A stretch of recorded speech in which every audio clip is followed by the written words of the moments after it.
అందరికీ నమస్కారం అండి. నేను ఒక కొత్త వీడియోతో మీ ముందుకు వచ్చాను. 2024వ సంవత్సరము ఆదివారము 21వ తేదీ నాడు మనకి గురు పౌర్ణమి వస్తుంది. మీరు కష్టాల్లో ఉండి దిక్కుతోచని స్థితిలో ఉన్నట్లయితే మీరు గురు పౌర్ణమి నాడు ఇలా చేయండి. సమస్య ఏదైనా, అది కోర్టు సమస్య కావచ్చు, భూమి సమస్య కావచ్చు, లేదా ఆరోగ్య సమస్య కావచ్చు, విద్యా సమస్య కావచ్చు, ఏదైనా మీరు ఇలా చేశారంటే తప్పకుండా మీ కష్టాల నుండి బయటపడే మార్గాన్ని బాబా చూపిస్తారు.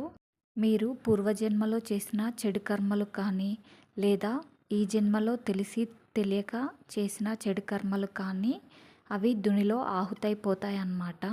మీరు దునిలో వేయాల్సిన వస్తువులు ఆవు నెయ్యి పూసిన కురిడికాయ, అంటే కొబ్బరికాయ పీచు తీయకుండా ఉంటుంది కదండి, దాన్ని కురిడికాయ అంటారు.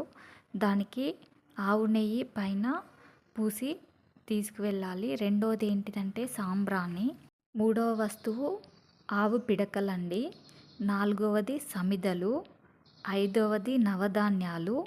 ఆరవది ముద్ద కర్పూరం అన్నమాట. ఇవన్నిటినీ తీసుకొని మీరు దుని దగ్గరికి వెళ్ళండి. దుని చుట్టూ 11 ప్రదక్షిణలు చేస్తూ 11 సార్లు ఒక మంత్రాన్ని చదవాలండి.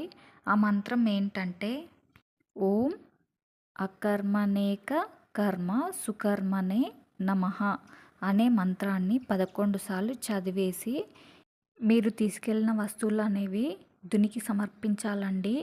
తర్వాత ఓం కర్మ ధ్వంసినే నమః అని 3 సార్లు చదువుకొని బాబా గుడిలోకి వెళ్ళి మీకు తోచినంత దక్షిణని హుండీలో వేసేసి బాబా గారిని స్మరించండి.